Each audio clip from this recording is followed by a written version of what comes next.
Next है parturition. Parturition को हम क्या कहते हैं? प्रसव। पार्चुरेशन को हम कहते हैं प्रसव।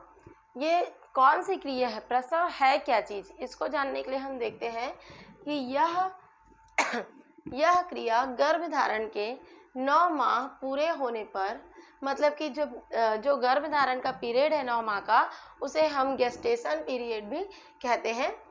पूरे होने पर, मतलब गेस्टेशन पीरियड पूरे होने पर प्रारंभ होती है। ये जो प्रसव की क्रिया है वो गर्भधारण के 9 माह पूरे होने पर स्टार्ट होती है। गेस्टेशन पीरियड के कंप्लीट होने पर स्टार्ट होती है। और एक और नाम है इसका लेबर। तो लेबर किसे कहते हैं? लेबर पीड़ा, मतलब प्रसव पीड़ा युक्त गर्भाशय के संकुचनों को लेबर कहते हैं। जो प्रसव पीड़ा है, जब किसी भी बच्चे का जन्म होने वाला होता है तो माता को जो दर्द होता है उसे हम कहते हैं प्रसव पीड़ा हिंदी में। तो उसके प्रसव पीड़ा युक्त गर्भाशय, मतलब गर्भ के अंदर जो बेबी है, तो जब उसका जन्म होने वाला होता है तब एक पेन होता है माता को, उस पेन को हम कहते हैं प्रसव पीड़ा। और उसके सहित गर्भाशय में जो संकुचन उत्पन्न होंगी, जो तरंगें उत्पन्न होंगी, उन दोनों को एक साथ मिलाकर हम क्या कहेंगे? लेबर कहेंगे। उसके बाद नेक्स्ट होता है डिलीवरी। ये जो डिलीवरी शब्द है, इसको आम बोलचाल की भाषा में बच्चे का जन्म जो होता है, इस क्रिया को हम डिलीवरी के नाम से जानते हैं। तो ये जो पार्चुरेशन है इसे 3 नामों से जाना जाता है। अब नेक्स्ट हम देख लेते हैं ये जो पार्चुरेशन, ये जो प्रसव की क्रिया है, ये कौन सा मैकेनिज्म है, मतलब कौन सी क्रिया है? तो ये न्यूरो एंडोक्राइन मैकेनिज्म है। मतलब न्यूरो मतलब कि नर्व से संबंधित, जो आवेग को ब्रेन तक पहुंचाते हैं और वहां से फिर से मोटर नर्व के द्वारा ऑर्डर जो है वो लेकर आते हैं। तो ये नर्व से संबंधित होता है। जब तक नर्व आवेग को नहीं लेकर जाएंगे, सिग्नल नहीं लेकर जाएंगे, तब तक पिट्यूटरी ग्लैंड से कोई भी हार्मोन रिलीज नहीं होगा। तो न्यूरो मतलब कि नर्व से संबंधित, और एंडोक्राइन मतलब कि अंतःस्रावी ग्लैंड। अंतःस्रावी का मतलब है कि वह ग्लैंड जो कि हार्मोन्स का सिक्रेशन करती है। तो इन दोनों से संबंधित होता है। मैकेनिज्म मतलब कि क्रिया। तो न्यूरो एंडोक्राइन मैकेनिज्म मतलब कि नर्व और अंतःस्रावी ग्रंथि से संबंधित यह क्रिया होती है। अब ये जो क्रिया है प्रसव की, इसमें 2 हार्मोन यूज़ होते हैं। 2 प्रकार के हार्मोन जो है वो भाग लेते हैं या यूज़ होते हैं, कुछ भी कर सकते हैं। तो 2 हार्मोन्स होते हैं। पहला ऑक्सीटोसिन हार्मोन और दूसरा रिलैक्सिन हार्मोन। जो ऑक्सीटोसिन हार्मोन है वो अग्र पिट्यूटरी मतलब इंटीरियर पिट्यूटरी ग्लैंड से रिलीज होती है, और रिलैक्सिन हार्मोन जो है वो पोस्टीरियर पिट्यूटरी ग्लैंड से। तो आइए देखते हैं कि ये जो प्रसव की क्रिया है उसका जो मैकेनिज्म है न्यूरो एंडोक्राइन मैकेनिज्म, वो किस प्रकार से होता है। तो यहाँ मान लेते हैं ये जो है ये पिट्यूटरी ग्लैंड है, किसकी? मैटरनल पिट्यूटरी की, माता की पिट्यूटरी ग्लैंड है। ओके। अब ये जो है ये एक गर्भाशय है और उसके अंदर जो फीटस है वो पूर्ण विकसित हो चुका है, पूरी तरह से बन चुका है। फीटस भ्रूण जो है वो एक बेबी का रूप ले चुका है माता के गर्भाशय के अंदर। और ये जो आपको दिखाई दे रहा है ये है प्लेसेंटा। यहाँ ये वाले जो पतली नैरो सी कैनाल दिख रही है इसे हम कहते हैं सर्विक्स, और उसके जस्ट नीचे होता है वेजाइना। तो हम जानते हैं कि सर्विक्स और वेजाइना जब मिलते हैं, मतलब दोनों को एक साथ बर्थ कैनाल के नाम से भी जाना जाता है। यदि आपको इन चीज़ों के बारे में नॉलेज ना हो तो प्लीज़ आप मेरे उन पिछले वीडियो को जाकर देख सकते हैं, जिसमें हमने जो यूट्रस है, गर्भाशय है, वेजाइना है, इसके बारे में डिटेल पढ़ा हुआ है। तो ये सर्विक्स और वेजाइना एक साथ मिलकर क्या बनाते हैं? बर्थ कैनाल बनाते हैं। तो अब प्रसव क्रिया स्टार्ट होने पर सबसे पहला काम क्या होता है? तो ये जो फीटस है ये पूरी तरह से डेवलप हो चुका है, पूरी तरह से बन चुका है। तो अब उसको चाहिए कि अंदर उसके लिए स्पेस बिल्कुल भी नहीं है। तो आगे वो और भी विकसित होने के लिए उसे और भी स्पेस की ज़रूरत है, और भी जगह की ज़रूरत है, जो कि माता के गर्भाशय में उसे पूरी तरह से नहीं मिल सकती। तो अब वो क्या करेगा? एक इजेक्शन रिफ्लेक्स फीटस और प्लेसेंटा के द्वारा एक इजेक्शन रिफ्लेक्स यानी कंट्रैक्शन वो क्या करेगा? डेवलप करेगा। तो जो ये प्लेसेंटा है और फीटस है दोनों मिलकर एक इजेक्शन रिफ्लेक्स माँ के गर्भाशय में मतलब यूटेराइन वॉल में, यूट्रस की जो वॉल है, यूट्रस की जो दीवार है उस पर डालेंगे। तो जो डालेंगे उसको हम क्या कह रहे हैं? Ejection reflex. Ejection reflex. Foetus, क्योंकि ये फीटस और प्लेसेंटा के द्वारा हो रहा है तो यहाँ पर हम लिख देंगे कि फीटस एंड प्लेसेंटा। ओके, तो यहाँ से एक ejection reflex contraction, mild contraction, ये बहुत ही कम होता है, माइल्ड कॉन्ट्रैक्शन। माइल्ड कॉन्ट्रैक्शन मतलब कि बहुत ही कम संकुचन किसके द्वारा यूटेराइन के वॉल में दिया जा रहा है? फीटस और प्लेसेंटा के द्वारा। इजेक्शन रिफ्लेक्शन मतलब कि गर्भाशय से बाहर जाने के लिए एक संकुचन उत्पन्न कर रहे हैं। माइल्ड मतलब कि बहुत कम मात्रा में। कॉन्ट्रैक्शन मतलब कि संकुचन किसमें दे रहे हैं? वो गर्भाशय की दीवारों पर, यूटेराइन वॉल पर।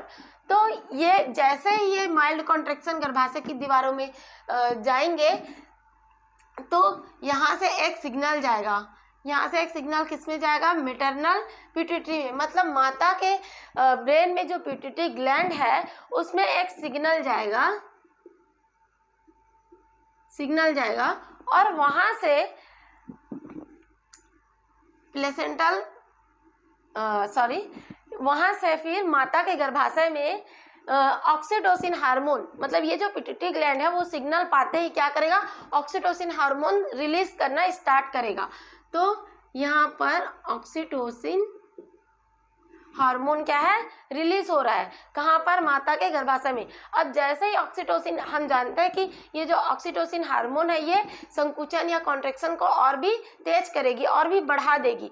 तो जैसे ही पिट्यूटरी ग्लैंड ऑक्सीटोसिन रिलीज करेगा तो माता के गर्भाशय में जैसे ही ज़्यादा और ऑक्सीटोसिन रिलीज होगा तो क्या होगा? कॉन्ट्रैक्शन बढ़ेंगे। और यहाँ पर कॉन्ट्रैक्शन बढ़ेंगे, जैसे ही जो गर्भाशय है उसकी दीवारों में कॉन्ट्रैक्शन बढ़ेगा तो फिर से सिग्नल कहाँ जाएगा? पिट्यूटरी ग्लैंड में, और फिर से यहाँ से ऑक्सीटोसिन रिलीज होगा। तो ये जो क्रिया है वो कुछ सेकंड्स के अंतराल में चलती रहेगी और धीरे धीरे कॉन्ट्रैक्शन जो है वो बढ़ते जाएंगे, जो संकुचन है वो बढ़ते जाएंगे। तो संकुचन किस प्रकार हो रहा है?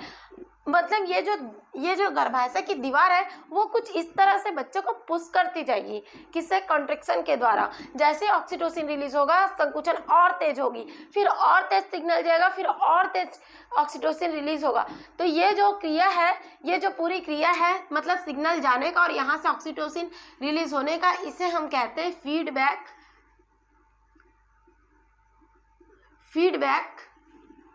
पॉजिटिव फीडबैक, यहाँ मैं लिख दूं पॉजिटिव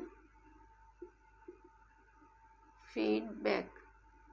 ओके, तो ये जो क्रिया है मतलब यहाँ से प्लेसेंटा यूटेराइन वॉल से सिग्नल जा रहा है पिट्यूटरी में, वहाँ से ऑक्सीटोसिन रिलीज हो रहा है गर्भाशय में और फिर से कंट्रैक्शन बढ़ रहा है, मतलब संकुचन जो है वो तेज हो रहा है। और इन संकुचनों के साथ ही जो बच्चा है वो माँ के गर्भ में नीचे की ओर सरकता जाएगा धीरे धीरे करके। और इसी क्रिया के अंदर ही क्या होगा? ये जो क्रिया है वो बढ़ती चली जाएगी, कुछ सेकंड्स, कुछ मिनट के अंतराल में बार बार ये संकुचन जो है वो बढ़ते जाएंगे और ऑक्सीटोसिन अधिक मात्रा में रिलीज होती जाएगी और बच्चा क्या होगा? वो माता के गर्भाशय में सर्वाइकल कैनाल की ओर धीरे धीरे सरकता जाएगा। फिर ये जो रिलैक्सिन हार्मोन है, इसी बीच कॉन्ट्रैक्शन के बीच ही जो रिलैक्सिन हार्मोन है वो सिक्रेट होगा और वो क्या करेगा? जो पेल्विक गार्डिल होती है, जो श्रोणि मेखला होती है किसकी? माता की जो श्रोणि मेखला की बोन होती है उसमें प्यूबिक सिम्फाइसिस एक लिगामेंट होता है, उसे वो क्या करेगी? ये जो रिलैक्सिन हार्मोन है वो प्यूबिक सिम्फाइसिस जो लिगामेंट है उसको ढीला करेगी, डायलेट करेगी या थोड़ा सा फैलाएगी। तो उससे क्या होगा? ये जो बच्चा है ये माँ के गर्भाशय से प्यूबिक कैविटी के होते हुए फिर सर्वाइकल कैनाल और वेजाइना से होते हुए बाहर रिलीज कर दी जाएगी। इसे ही हम कहते हैं बर्थ, मतलब एक फीटस का बर्थ हो गया या एक बच्चे का जन्म हो गया। और इसी सारी क्रिया को हम कहते हैं पार्चुरेशन की क्रिया, मतलब प्रसव की क्रिया। आइए ये जो स्ट्रक्चर से मैंने आपको अभी समझाया, इसे पाथवे वे में एक सीधी सरल रेखा में भी हम देख लेते हैं कि वो किस प्रकार से पूरी होती है। तो आइए देखते हैं प्रसव को पाथवे के रूप में। सबसे पहले फुली डेवलप्ड फीटस या एंड प्लेसेंटा, मतलब कि पूर्ण विकसित, या हिंदी में लिख दें पूर्ण विकसित भ्रूण, फीटस को भ्रूण कहते हैं, एंड प्लेसेंटा मतलब कि अपरा। ओके, तो पूर्ण विकसित भ्रूण और अपरा के द्वारा एक माइल्ड यूटेराइन कॉन्ट्रैक्शन यूट्रस पे दिया जाता है। ओके, यूट्रस पे, जिसे कि हम क्या कहते हैं, फीटल इजेक्शन रिफ्लेक्स, मतलब ये जो थोड़ा सा संकुचन जो फीटस और प्लेसेंटा के द्वारा यूट्रस की दीवारों पर दिया जाता है, इसे हम कहेंगे फीटल इजेक्शन रिफ्लेक्स। उसके बाद यहाँ पर जैसे ही कॉन्ट्रैक्शन होगा तो एक आवेग या सिग्नल जाएगा मैटरनल पिट्यूटरी, मतलब माता की पिट्यूटरी ग्लैंड पर। अब वो क्या करेगी, पिट्यूटरी ग्लैंड तुरंत ही ऑक्सीटोसिन का सिक्रेशन करना स्टार्ट कर देगी। तो ऑक्सीटोसिन सिक्रेशन हो रहा है कहाँ पर, यूट्रस पर। यूट्रस पर ऑक्सीटोसिन जैसे ही सिक्रेट होना स्टार्ट होगी, ऑक्सीटोसिन सिक्रेट होगी तो क्या होगा, कॉन्ट्रैक्शन वो है बढ़ेगा, मतलब जो संकुचन है गर्भाशय में जो संकुचन हो रहा है वो बढ़ेगा और बेबी को पुश करता जाएगा। तो जैसे ही फिर से संकुचन हुआ तो फिर से मैटरनल पिट्यूटरी में सिग्नल गया और फिर से ऑक्सीटोसिन रिलीज हुआ। तो ये क्रिया जब तक बच्चे का जन्म ना हो जाए तब तक यह क्रिया जो है वो चलती रहती है, और इस क्रिया को हम कहते हैं पॉजिटिव फीडबैक की क्रिया। अब ये तो क्रिया चल रही है और बच्चे को पुश किया जा रहा है संकुचनों के थ्रू। संकुचन के द्वारा बच्चा क्या हो रहा है, गर्भाशय में सर्वाइकल कैनाल की ओर खिसकता जा रहा है, और उसके बाद रिलैक्सिन हार्मोन का सिक्रेशन होगा।